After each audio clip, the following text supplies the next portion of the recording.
Haka arphanyo tarik mentau benai kelalengkot arhajar arphaulai kumbashis paangut nongkyrshah juga seng Bharatiya Janata Party batna kaseng Nationalist Congress Party na Pynthorumkhrah constituency gilalet penyesok no sakaseng Congress halor kidau bawat la uni UMLA bamenta ula job hadu san samoy kenti hendrai hakaliang karoi kapar kini ke constituency kadang sadin.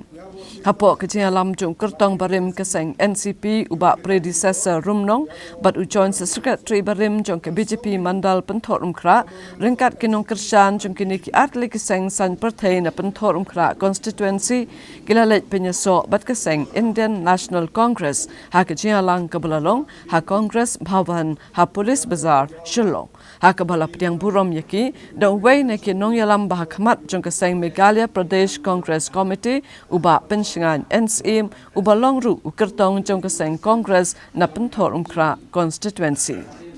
Hadirin kini kejingwan penyesok jong kini nongkyrshah jong keseng NCP bat BJP habakren sikinong patai kubur ubak pensingan NCM ula penpau kejing sengus kem bat kejing kermen kebakrau bahak kini kekenti unlak banjob yakini ke election MLA arhajar arphaulai.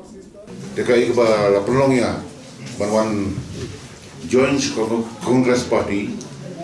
dehdian kejing sadien kejong Pynthorumkhrah constituency kebala sela manong kadai kawai na konsumsi kalau sadien tam maka Shillong bagi kapsar hidup mentala apusan senang kumbang yatim syuting MLA ini lah celebrate yang silver jubilee kemana hendai ke Pynthorumkhrah kumtai lu kasadien apusan senang mensura ngadangi iklan di Pynthorumkhrah constituency kadai kawai ni konsumsi kebaka scope dan expand ke dalam nama balai arpsan senang mensura kita kan dalam freely available lama dan ni dangi day bantier very low price hendai susi penong bakam dan kawai tangi bay madam ni lah kai kelungkna kam dan kawai kom ihol ke babiang kaba kikna kila banyo banle jela ka kita gihol kibalong indoor stadium kibala banongkom indoor stadium mo ki community hall kum kata amdon gawai do Pynthorumkhrah constituency wat aka jaka kaba UMLA rusyang unsua pe community hall hapun korba ajung ina do kapor jem parian kabangan kitab sang dipor lastangi community hall andi susi benang bahadu mentaru ompala pendat dan sa tigi bapun pak kibi kam kibangi la expect makin long kam bikin urlong hendai kam don lagawi kam kebala kebai kum memeli ula man kelong kebal penduk je kermen sipun yaki sama yaki baduk masuk kikup siliang sem siliang there is no infrastructure kibangi la manong mo dalam pipet nationally aging peniad yang BJP ke government BJP ayu kelala ya ka India berkawai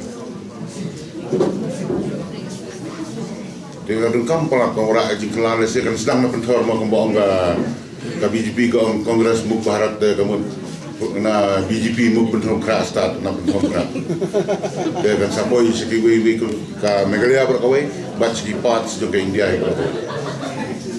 Former members of NCP and BJP that had joined with the Congress Party from Pynthorumkhrah to support me, the Congress candidate, during this election 2023. I highly appreciate Freddie Rumnong, others politicians. They are in hurry to decide and contest election in Pynthorumkhrah. I think with the very single agenda, not to win the election, but to lose in the election, for the benefit of any other candidates. But we are very happy to see Freddie Rumnong join with the Congress Party with the very intention to see me win during this election. So I hope that the joining of former BJP members, former NCP member from Pynthorumkhrah will be a great impact for the Congress Party in Pynthorumkhrah to win during these elections. We have many issues to be addressed Pynthorumkhrah has been 25 years under by as the MLAs. I will not say anything. I think people of Pynthorumkhrah will know better regarding the lack of development in Pynthorumkhrah. No playground, no single college, no footpath, no water supply. Very, very difficult for our people. That's why people during this time they are in one mind to come and support Congress. That's why Freddy and others supporters, others members from the NCP and other members from the BJP, they are joining with the Congress.